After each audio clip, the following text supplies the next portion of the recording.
Hello students. तो यह video वीपीयू semester 3 के स्टूडेंट्स के लिए होगा जिन्होंने एईसी 3 में इंग्लिश चूज़ किया है और जिनके पेपर का नाम इंडियन इंग्लिश लिटरेचर है। तो ये लेक्चर 1 होगा जिसमें हम लोग यूनिट 1 के first poem the harp of India written by HLV Derozio को देखेंगे, लाइन बाय लाइन समझेंगे। तो पोएम का नेम है the harp of India written by HLV Derozio means Henry Louis Vivian Derozio. तो पोएम को पढ़ने से पहले सबसे पहले देखते हैं कि आज हम लोग क्या क्या पढ़ने वाले हैं। हम लोग बात करेंगे about the poet, then after figure of speech, after that summary, then rhyme scheme, then literary device throughout the poem while reading. Okay, तो सबसे पहले हम लोग देखेंगे अबाउट द पोएट। अच्छा, अबाउट द पोएट को पढ़ने से पहले हम लोग, क्योंकि हमें पढ़ना है दी हार्प ऑफ इंडिया, तो अगर हमें यह पता हो जाए कि हार्प क्या है और हार्प कैसा होता है तो पोएम को समझना ज़्यादा आसान हो जाएगा, क्योंकि जो पोएट है उन्होंने हार्प को सिंबलाइज करके पोएम को लिखा है। तो हार्प क्या होता है? देखिए, हार्प जो है वो गिटार का जैसा एक म्यूजिकल इंस्ट्रूमेंट है जिसमें बहुत सारे स्ट्रिंग्स हैं जिनको with the help of hands अगर रिदमिक वे में प्ले किया जाए तो एक मेलोडियस साउंड निकलेगा। क्या है? Harp is a stringed musical instrument that has individual strings running at an angle to its sound board.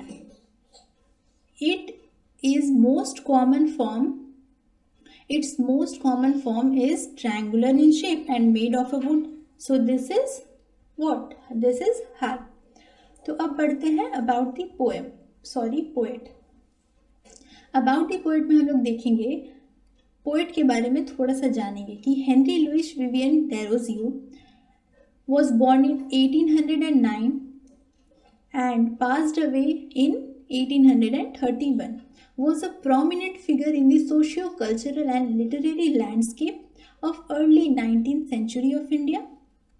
He was a poet, teacher, social reformer who played a significant role in the Bengal Resonance, a cultural and intellectual movement in Bengal during the 19th and early 20th century. A heading. Derozio was born on April 18, 1809 in Calcutta, now which is Kolkata, in India, to Portuguese father Francis Derozio and Indian mother Sophia Johnson. He received his early education at the David Drummond's Institution in Calcutta. Derozio became a teacher at the Hindu College in Calcutta in 1826, where he taught English literature and history. Henry Louis Vivian Derozio's contribution to literature and social reform continue to be remembered and celebrated in Indian history. और आपको पता है कि जो Henry Louis Vivian Derozio है ना, he was the first modern English poet of India. He was the first modern English poet of India. तो बढ़ते हैं पोएम की ओर और लाइन बाय लाइन पढ़कर समझेंगे, समझने की कोशिश करेंगे कि आखिर पोएट हमें कहना क्या चाहते हैं इस पोएम के माध्यम से। तो नाम है दी हार्प ऑफ इंडिया। हार्प अभी हमने देखा कि हार्प क्या होता है, तो यहाँ पर पोएट हार्प का यूज़ एक मेटाफर कर रहे हैं, हार्प का यूज़ एज अ मेटाफर कर रहे हैं to show the glory of past. मतलब इनडायरेक्टली ये पोएम हमें इंडिपेंडेंस से पहले ब्रिटिश कॉलोनियल रूल में लेकर जाता है कि उस टाइम पर इंडिया का ग्लोरी जो है वो लॉस हो चुका था और कैसे पहले क्या था, क्या खो चुका है, सारा कुछ हार्प सिंबलाइज कर रहा है कि ग्लोरी ऑफ पास्ट या उस टाइम के पोएट को या उस टाइम के पोएम को। तो ये एक 14 लाइन की पोएम है और 14 लाइन के पोएम को हम लोग कहते हैं सोनेट। राइमिंग स्कीम मैंने यहाँ पर लिखा है A B B A B C B D C D C and B B। Rhyming scheme कहने का मतलब है कि जो इस पोएम का लाइन होगा उसका जो लास्ट वाला लाइन होगा, उस लास्ट वाला वर्ड होगा, उस वर्ड का और जैसे कि यहाँ पर बाव है फिर नाव है, तो जो साउंड है वो मैच करना चाहिए। तो बाव, नाव, देन रिमेन, फिर वेन, चेन, तो ये है राइमिंग स्कीम।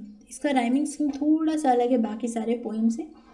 और ये जो पोएम है ना, ये 2 सेक्शन में डिवाइडेड है। पहले सेक्शन में जो पोएट है वो दुखी है, उदास है, निराश है। क्यों?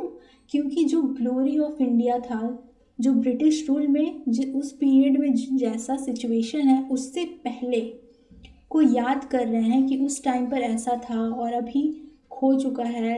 बस जो एसेंस था पोएम का, जो ब्यूटी था, वो सब कुछ खो चुका है। आज से पहले मतलब ब्रिटिश रूल से पहले ऐसा था, इससे बहुत दुखी है, निराश है। और एक बाकी वाला जो बाकी सेक्शन है, मतलब 2 सेक्शन में डिवाइडेड है। नेक्स्ट सेक्शन में पोएट को एक आस है, उम्मीद है, होप है कि वापस से फिर से वो ग्लोरी वापस आ जाएगा। तो लाइन बाय लाइन समझते हैं। तो पहला लाइन देखते हैं कि why hangs thou lonely on a yon withered bough. Thou means you.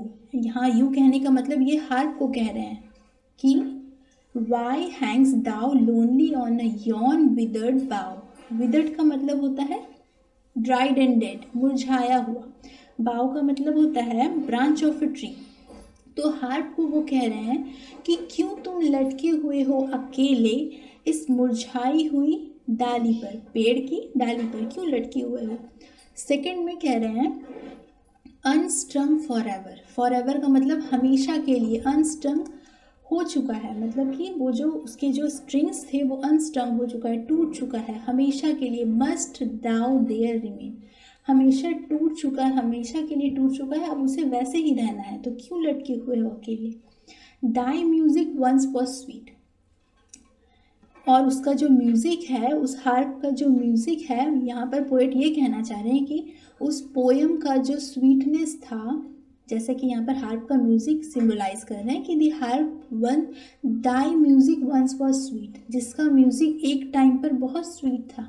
जैसे कि जो कविताएं थी, जो कल्चर था, जो सिविलाइजेशन था, वो एक टाइम पर बहुत स्वीट थी, बहुत ब्यूटीफुल, बहुत खूबसूरत। लेकिन इस ब्रिटिश रूल में सब कुछ खो चुका है। तो वो कह रहे हैं कि हु हियर्स इट नाउ, अब उसे कौन सुनता है। Thy music once was sweet, who hears now. उसके बाद वाले लाइन में why doth the breeze sigh over thee in vain. क्यों, वो जो ब्रीज का मतलब हल्की हल्की हवा, शाई का मतलब होता है आहें भरना, जैसे कि हम जोर से सांस लेते हैं इस टाइप से। तो इतना हल्का हवा क्यों बेकार में कोशिश कर रहा है उसकी स्ट्रिंग को बजाने में, क्योंकि स्ट्रिंग तो पहले ही क्या है, अनस्ट्रंग हो चुके हैं, टूट चुके हैं हमेशा के लिए। तो जितना भी उसमें से हवा अगर बजाने की कोशिश करे तो नहीं बजा पाएंगे। ओवर डाई इन वेन, वो बेकार कोशिश है। उसके बाद है कि silence had bound the with her fatal change.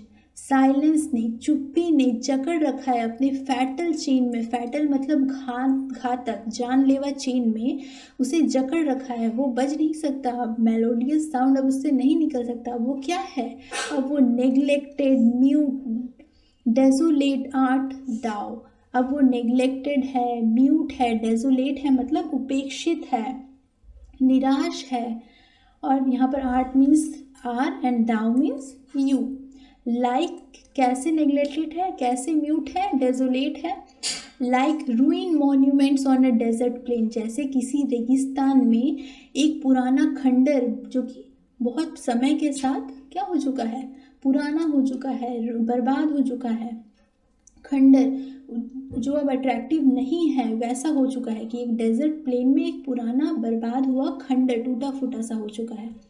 O many a hand वर्दी फार देन माइंड। पोएट यहाँ कह रहे हैं कि मेरे जैसा मैं कविता लिख रहा हूँ, मेरे जैसे बहुत सारे हैंड वैसे थे जो लिख सकते थे। Once thy harmonious chords to sweetness give, एक टाइम पर उनका हारमोनियस का मतलब मधुर प्रभाव देते थे। एंड मेनी अ रेत का मतलब होता है फूलों की माला, जो कि आप लोग हमेशा देखे होंगे कि कैसा बहुत फूलों का माला थोड़ा सा जिसमें बहुत सारा फूल रहता है, एक फूल का माला बनाया जाता है। तो and many a Wraith for them did fame and wine, मतलब बोल रहे हैं पोएट यहाँ पर ये कह रहे हैं कि उनकी जो रेथ, यहाँ पर जो रेथ है वो उनके वर्क को सिंबलाइज कर रहे हैं कि उस टाइम पर बहुत सारे ऐसे पोएम थे जिनकी जो प्रसिद्धि की माला जो है अब तक जीवित है। Of flowers still blooming on the minstrel grave, मतलब आज भी मिन्स्ट्रेल ग्रेव कहने का मतलब यहाँ पर ये है कि उनकी जो कविताएं थी, उनके जो म्यूज़िक थे, वो आज भी उनके वर्क को यहाँ पर मिन्स्ट्रेल ग्रेव कहने का मतलब है कि वो तो नहीं है, लेकिन जो उनका वर्क है, उनके वर्क को क्या सिंबलाइज किया जा रहा है यहाँ पर, रेत, फिर फ्लावर्स, वो सब आज भी अप्रिशिएटेड है। फिर पोएट कह रहे हैं कि those hands are cold but if thy notes divine, मतलब आज उनके हाथ ठंडे पड़ चुके हैं, वो जीवित नहीं है, मर चुके हैं, बट फिर भी अभी तक उनके द्वारा लिखी गई कविताएं, म्यूजिक्स में वही डिवाइन है, बहुत खूबसूरत है, बहुत अद्भुत है। अब यहाँ पर पोएट को आशा है, उम्मीद है कि maybe by mortal weekend once again, कि फिर से वो ग्लोरी, वो खूबसूरती जो पहले था ब्रिटिश रूल से, वो वापस आएगा। शायद आज के पोएट जो है वो उस टाइप का पोएम लिखेंगे, उस टाइप के वर्क्स क्रिएट करेंगे। देन सबसे लास्ट में पोएट कहते हैं कि हार्प ऑफ माई कंट्री, कि ए मेरे कंट्री के हार्प, लेट मी स्ट्राइक दी स्ट्रिंग, मतलब मुझे कोशिश करने दो, मुझे एक बार कोशिश करने दो कि मैं फिर से उस ग्लोरी को वापस ला सकूं। तो पोएट यहाँ पर हमें क्या कर रहे थे, ब्रिटिश कॉलोनियल रूल के बारे में बता रहे थे कि उस दौरान क्या था, कि पूरा जो पोएम था, वो जो म्यूज़िक था, वो जो ब्यूटीनेस था, जो भी था वो सब खो चुका था, जो कि इंडिया के सिविलाइजेशन में कल्चरल डाइवर्सिटीज़ था, बहुत कुछ पहले था। तो ये पोएट हमें कन्वे करना चाह रहे थे। So that is it, we are done with the poetry. I hope you all understand. तो अब हम लोग देखेंगे, क्योंकि हम लोग यूनिवर्सिटीज़ के एग्ज़ाम्स के लिए पढ़ रहे हैं ना इस पोएम को, तो हम लोग कुछ क्वेश्चंस, मतलब बहुत बेसिक सा क्वेश्चन, कि एटलीस्ट अगर आप इन सारे क्वेश्चंस के जवाब दे पाएँ तो आप इसके रेफरेंस से एग्ज़ाम में बहुत ही अच्छा लिख पाएंगे। तो ये कुछ क्वेश्चंस हैं जिन्हें आपको लिख कर प्रैक्टिस करना है, देखना है कि अगर आपने पोएम समझा है तो आप इसे ज़रूर लिख पाएंगे। और हाँ, अगर आपका मेजर पेपर मैथ्स है तो आप हमारे कोर्स में इनरोल होकर अपना पूरा कोर्स अच्छे से कंप्लीट कर सकते हैं। तो मिलते हैं नेक्स्ट वीडियो में। Thank you.